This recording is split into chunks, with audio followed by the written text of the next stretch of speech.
welcome to this week's episode of Not D&D, brought to you by EN World.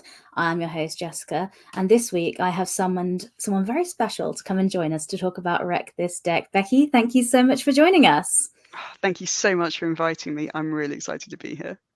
Fantastic. Well, this month, because we're in September, we're getting ready for spooky season. So I've picked a lot of kind of spooky solo games because I think Halloween's a great time for sitting in the dark and scaring yourself by yourself. We've all had a look at a dressing gown behind the door and thought it was a ghost for a minute. And I think solo RPGs create that sort of experience. So I'm really excited to talk about this game because I think it is perfect for sitting at home and scaring yourself over Halloween. But we will dig into the game shortly, but as always, I would like to talk about you first and you and who you are, what you do with games. So I'm going to start with the classic question of, do you remember your first tabletop RPG experience?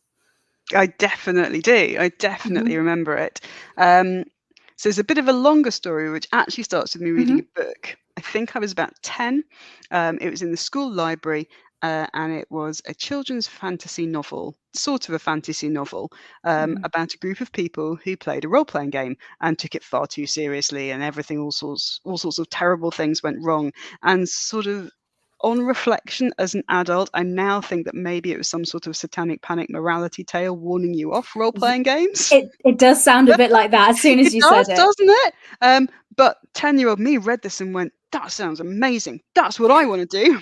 So had the opposite effect as intended. Exactly right. So I saved up all my 11th birthday money and made my parents take me out to WH Smith and bought a copy of Dungeons and Dragons. And that was so it's less about the first experience of the game itself for me and more about what it was that kind of propelled me to spend all my birthday money, all of it, on buying this game. Amazing. I love that. And how did your relationship with games grow from Dungeons and Dragons to you with Black Armada Games, creating games? What was that journey? So it's quite a long journey, actually, obviously, because it sort of starts when I'm 10, 11, and I am very much not 10 and 11 now. Okay. That's quite a few years. That's nearly 34 years ago now. Okay. So what happened next was played D&D for a while, and then of course, it's the 90s, and the 90s is actually, I think, the first golden age of RPGs, because in the 90s there's such an amazing array. There is no dominance of D&D in the same way. If you play D&D, you're just as likely to then the next game be, I don't know, a Warhammer Fantasy, or you're just as likely for your next game to be Shadowrun. Or something like that. And so there was like a real variety of games going on at that time. And I got into a gaming group probably at around about 16, 17, when we were playing a lot of different systems all of the time. We played Vampire and Changeling. And I remember there was some sort of funny Marvel superheroes game based on cards. I've played that and I really like it. Yeah. It was a very old game. And the one that really stuck with me from that experience is that we played Amber Diceless, and we played it for a good kind of 2 to 4 years. And that was another eye-opening experience. So that sort of took me up to university. I arrived at university. My friend from that gaming group had gone to the same university the year before, and he had said, there's a role-playing group here. And then the first thing I did was go and join that role-playing group, and then it just exploded. It was a really, really active group. They ran everything from sort of large live-action games to running around in a field waving a rubber sword, to traditional pen and paper games, to board games. It was just this incredibly rich experience at university with this group of people. Huge amounts of game design was going on in that group, getting kind of constant feedback. And it was a very large group. I remember the University Role Playing Society at its peak, we were running 3 to 4 games a week, or 3 to 4 events a week, and that you would be getting between sort of 30 to 40 people at each event, sometimes as much as 60 people. So it was a very, very vibrant role-playing scene, which was just amazing for me. And that's where I met my partner, Josh, who is the other half of Black Armada Games. So there's a bit of the inception, I suppose, starts there. And then I think that a few years after that, we were so used to writing and designing our own games and bits of Mhm. system, and had been for a really long time. It had never really occurred to me to put that out into the public domain and give Mhm. that, give that to other people or ask other people for money for that. That was just a thing that we did in our extended friendship group. It was just kind of the norm, really. Mhm. And then I remember being around on Google Plus. The old days of Google Plus, when that kind of indie renaissance started happening, when Mhm. Fiasco was coming out, when Apocalypse World was coming out, when Monster Hearts First Edition was coming out, and that sort of era, and watching other people taking games that they had written and publishing them and thinking, oh, hang on a minute, this is a thing that we can do now. There is an ability for people to showcase their creativity, to make their games. And yeah, maybe nobody will ever buy it, but it feels like it's more democratized, more Mhm. accessible than it has ever been before, with the advent of sort of Kickstarter and then other crowdfunding Mhm. platforms. And then I think that gave me and Josh the idea of sort of saying, well, we write games. Maybe we should do a Kickstarter. Mhm. Um, and I think that we made that decision when our eldest child was sort of 6 months old, which was just, in hindsight, a, What a a choice. bold, a bold choice, a We've got bold loads of free decision. time as new parents. Let's, I and we've know. got boundless energy. Let's do that. And it was, so that must have been sort of 6 months after I'd had my first game that I'd ever thought about publishing. It actually got picked up by Pelgrane Press and Mhm. published by them, which was just kind of amazing. And then we decided to go and do a thing on our own. And it's kind of, ever since then, it's just been the most amazing adventure. So that's Fantastic. sort of how I got where we are. Amazing. And with Black Armada Games, we've had you on as a company kind of before Yeah. to talk about other games you do. But today we're going to be talking about kind of your game, Wreck This Deck. So for people that haven't heard of Wreck This Deck, could you give us a little intro to what the game is? Sure. So Wreck This Deck is a solo journaling game of deck crafting and demon summoning. The idea is that you have a journal. You are a street level magician or a street level demonologist, and you have a journal that you keep notes in. And that's really important because things can go badly wrong with demons. You could lose your memory, something terrible might happen. Having a good record of what you did and why you did it is always valuable. But the way that you do your street magic is by trapping demons into playing cards. Okay. Um, and you physically do that as the player. So you buy yourself a cheap set of actual cards, buy yourself a Sharpie. There's an amazing picture on the screen just there. And then you decorate and rip up and trash your cards. You can make them into beautiful works of art, or you can rip them into tiny pieces and glue them back together. It doesn't have to be beautiful. It just has to be evocative. And Mhm. the process of doing that is actually you carrying out the actions your character will be carrying out to bind the demon in the card. And once Mhm. the demon's in the card, you can do tarot readings, or tarot style readings, or fortune telling readings, which will give you prompts for things to journal about in your journal. Mhm. That's how you move the story along. You can perform rituals with the cards, and there's a mechanism in the game for deciding whether those rituals are successful or not, and then you can write that up again in your journal. And there's also, the game encourages you, whilst it is a solo journaling game, it encourages you that there are Wreck This Deck communities out there on Discord and Facebook. There's a Wreck This Deck hashtag, and so if you use those things, you can take the personal story that you're telling and start interacting with other deck runners. That's what they're called Mhm. in the game, with other real live people playing the game, start interweaving your stories, if you like.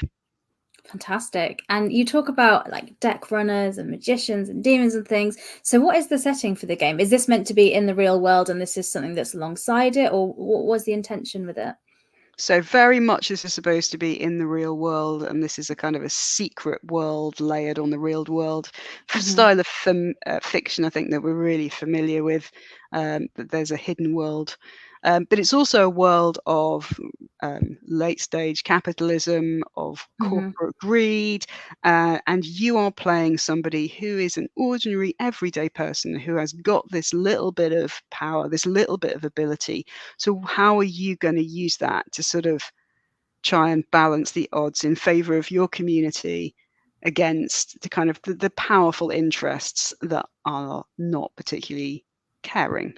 Yeah, I love this. What were your sort of inspirations for creating this? Because as I'm hearing it, it sounds a little bit Dresden Files to me in a way, or something like that. But what were your inspirations? What were you thinking of?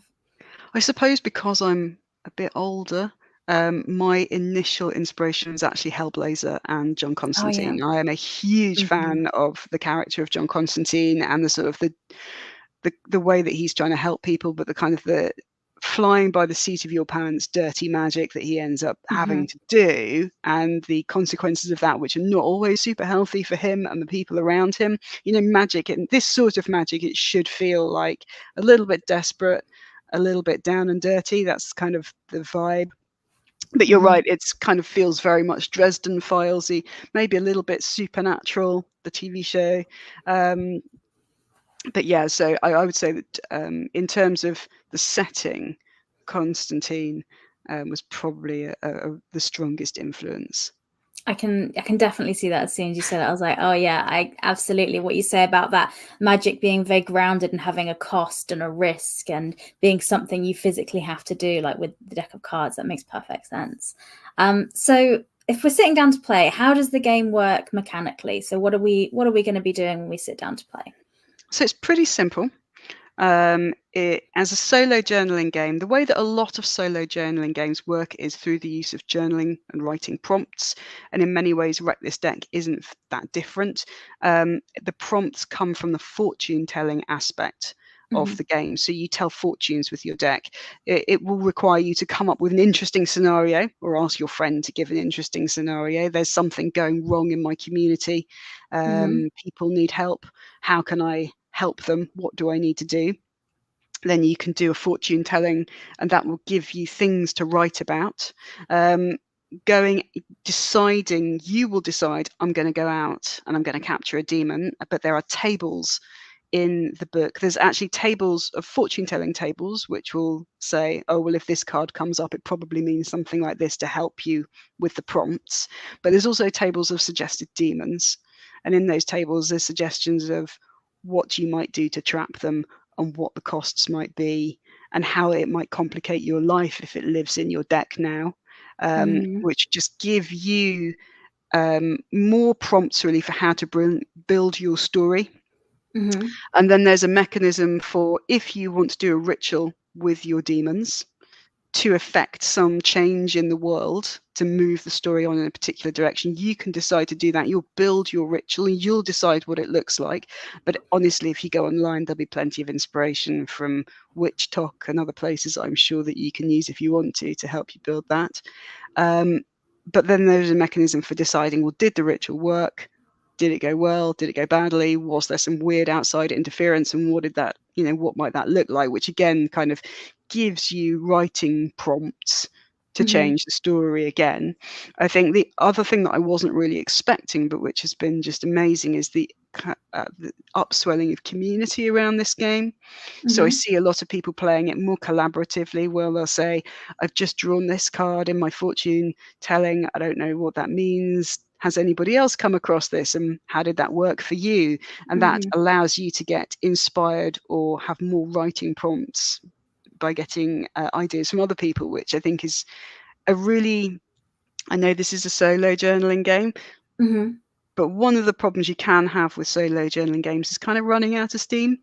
And I think that being able to just get a little bit of inspiration from somebody outside yourself is can kind of give you a bit of a boost sometimes, to inspire you to keep picking up the game, keep writing when otherwise you might not have done. Absolutely. So some solo games I look at have like quite a short, distinct like time setting. Like if you're playing something like 1,000-Year-Old Vampire, it will come to an end abruptly, and that will be that. Yeah. This game feels like it can go on for a much longer amount of time. Is that correct? Was that the intention? Yes, that's right. It is absolutely the intention. This is a game which you can pick up and put down. And it would be, I think the thing that I like about it is that you could ignore it for 6 months and then think, oh, I could just pick that up and start again. You look at your journal, you see where you were, you think about how the plot might have moved on, and you can pick up the deck. And what I think is really nice is, of course, you have absolutely crafted and changed and altered and trashed this deck, and that physical object stays. It stays, and it can be inspiration for you for a much longer, which I think is really nice. The other thing that I've seen people doing, which I think is pretty cool, is playing this game alongside other games. If you're playing a street magician in another game, then I have heard of people using Wreck This Deck to flesh out their character's background. Okay, cool. Which is quite nice. I like that idea. And speaking about, do you have any examples of like plots and stories that have happened, maybe games from yourself or ones that people have shared online, just to give us a taste of what sort of stories are we going to be telling? Absolutely. So one of the earliest stories that I ended up telling was that my character lived in a warehouse squat with a large number of other people. The winter was coming. It was built on a floodplain. They were incredibly worried about getting flooded out once, twice, multiple times over the winter period. And so my character summoned the demon Leviathan to be a watery protector. And the kind of the cost in this case, the ritual, the summoning ritual went very well. The ritual to form the protection went very well, and we ended up having to feed Leviathan a tin of tuna every 2 weeks to keep it happy. But then there'll be other ones which are that you will have to go and one of the summoning rituals is you have to scream your secrets into a card and things like that. So I think my other favorite card probably is the Beelzebub card, which is that you have to take, I think it's the 2 of clubs, you have to clip off all 4 corners as you're clipping off the wings. You have to put honey on the card, and then every time that card comes up in a reading, you have to draw another tiny little fly on it. So every time that card comes out, every time you touch it, whether you were using it or not, you have to draw a fly on it. And, again, as the game progresses, a year later, 6 months later, maybe that card is now just almost black with tiny little drawn flies. Covered up, yeah. So you can kind of take the inspiration and the creativity of it in so many different directions. And what I really love is that you do have a physical object that tells your story. Aside from the journal, you have this deck of cards that is pretty be quite unique and personal to you compared to other people's decks as well, which I think is just a really nice thing to have, especially if like someone comes around, they see it, they're like, what is that? And you're like, well, let me tell you. Exactly.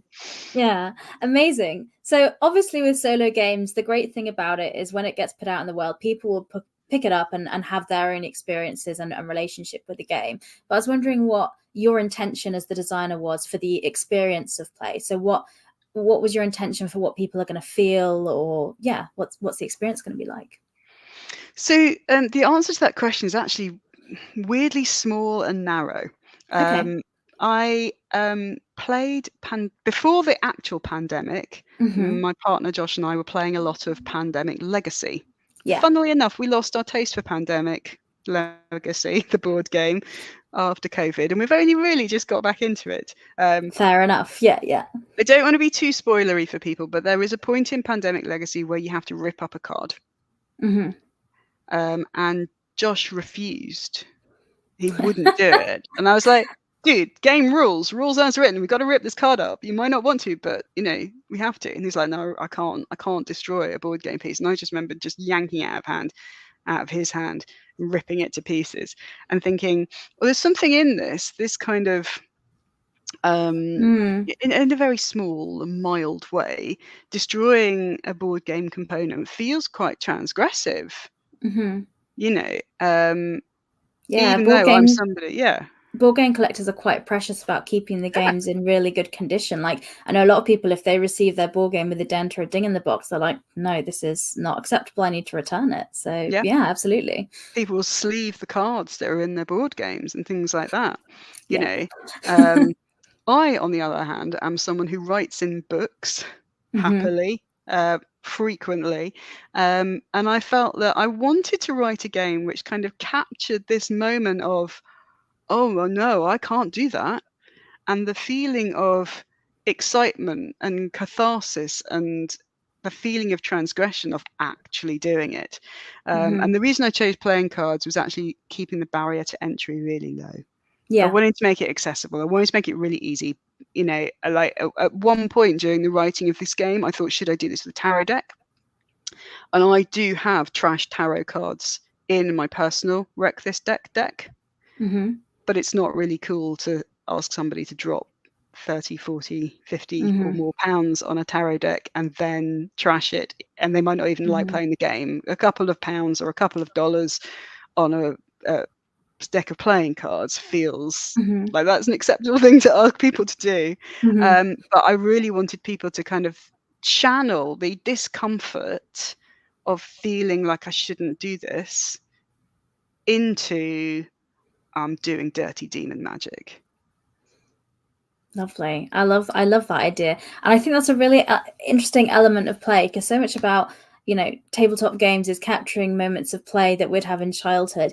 And as a child, there is an element of the fun and getting away with it when you do destroy something or realizing that you can do that. So I like that the spirit of that is captured in this game that you can play as an adult. So I love that.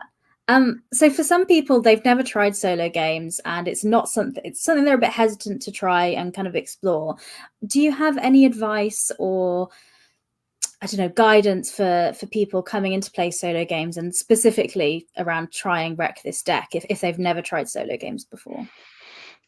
Well, I probably shouldn't say this since I'm here to promote my game, but I wonder if you've never done a solo journaling game before, whether you don't want to start with Wreck This Deck. Wreck This Deck doesn't have, like a 1,000-Year-Old Vampire has a set of prompts. It takes you through a story arc. It sort of holds your hand a little bit in a way that Wreck This Deck really doesn't. It's much more sandbox or free form. So if you've never done a solo journaling game, I think probably choosing one which is a little bit more linear, takes you through a story in more of a linear way, you might feel more comfortable with doing that. So that's one option. Equally, if you're somebody who just likes vibes, and if the vibes of Wreck This Deck are your vibes, and if the idea of doing a little bit of art alongside your journaling also feels like an easier entry point for you, then definitely try Wreck This Deck. And games generally, solo games generally, I think that one of the things that can happen is you run out of time. You don't realize, you know, you think to yourself, oh gosh, you know, I've got to sit down here and write for 2 hours, and you don't. So firstly, there are plenty of games out there when, you know, you only do like 5 minutes of writing. You don't need to write 300 pages in a journal. You can write 5 lines. The first solo journaling game I think I ever played, you know, the prompts were short and you were not expected to write for days. So I was able to just take 10 or 15 minutes out of my day for 21 days and complete it. And I think that can be, you know, take that pressure off yourself. I think the other thing is, this is a solo journaling game. There's no audience here. If you don't like it, if you screw it up, or you think you screwed it up, it doesn't matter. Nobody's watching. This is not like you're doing it on, you know, on stream live for everybody and you're messing it up. So do that. I love that advice. Another thing I always say about solo games, and I'll repeat it. I mean, people that listen to this podcast will have heard me say this before, but I'm dyslexic, and so I didn't try solo games for a long time because I don't enjoy the process of writing. So I just realized, I gave myself permission that I can just record it. I can use a little, you know, tape and record it, or a video, and I can do it that way because it doesn't have to be written. So if sitting and writing isn't something you enjoy for whatever reason, you can, the majority of games, that doesn't matter. And I think Wreck This Deck is very simple. You could even do it as like a tech witch, that you're making a video log to do it, and it could be something really cool with that. But yeah, so I just want to put that out there for people in case you were like me and hesitated about getting involved for that reason, but that doesn't have to be a barrier. But yeah, that's really there's a whole series of solo journaling games based on a system called Wretched and Alone, I think. Which comes from a game called The Wretched, which is all done with video logs. Perfect. So there we go. Check those out if you haven't already. Exactly. So Becky, thank you so much for coming on to talk to us about Wreck This Deck. If people are interested about learning more or picking up a copy, if they're interested, where's the best place for them to do that? So our website is probably the best place, www.blackarmada.com. You can sign up to join our mailing list on that website, or you can follow me on social media. I'm spending more time these days on Blue Sky, becky.annison at Blue Sky, and I'm spending a bit less time on Twitter, so probably that makes Blue sense. Sky. Yeah. Blue Sky is probably the place to kind of follow to find out what's going on. And we also have an Itch.io store. So if you go for if you go onto itch.io.com and search for Black Armada, then you'll find us. Perfect. That sounds absolutely great. And I would recommend you to take a look at this game if you're listening, because if it's been of any interest to you, the best way to support indie tabletop creators is to buy their stuff. But yeah, Becky, lastly, the question I ask everyone is, do you have any recommendations for any other games? And the rules are, it cannot be a game that you've made, and it, of course, cannot be D&D. No problem at all.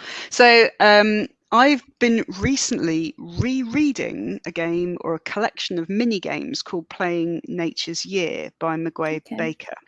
This is quite an old game or an old anthology. It came out quite a long time ago, and it is I think it's a set of 8 small little mini ritualized games that you play kind of throughout the year, Playing Nature's Year. So there's one which is themed for the winter solstice, for equinoxes and things like that. So it's a really kind of sweet set of very, very short games that you can play with other people. And the reason that I was rereading it is that I read Yazeba's Bread and Breakfast at the start of the summer. And I thought, I love this idea of the mini games and a framing game, but the setting isn't quite my jam. And then I thought, I remember that there was a series of mini games with a setting that was my jam, and that was Playing Nature's Year. So I'm chatting with some friends at the moment, and we're going to try and maybe work out a framing game. So like in the style of Yazeba's, has a framing game and then mini games, but the mini games will be that we will go through Playing Nature's Year and play all of the mini games of that. That's gorgeous. I love that. That sounds really interesting.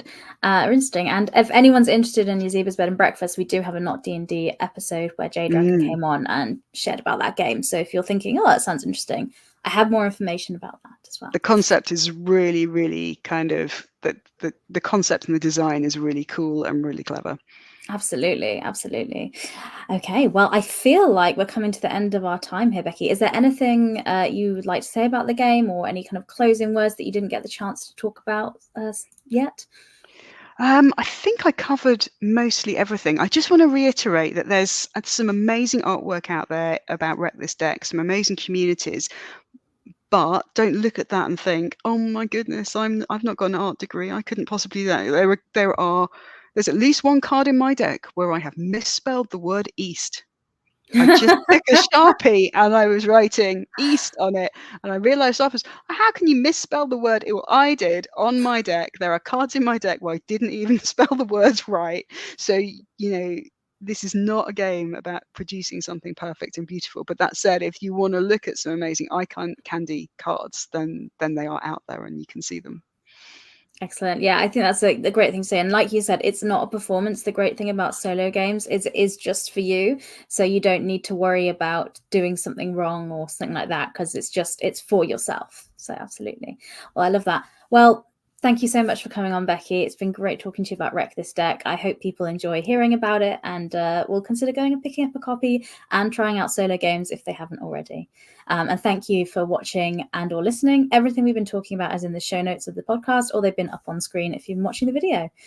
But that's all for this week. So thank you very much, and goodbye. Bye. Goodbye.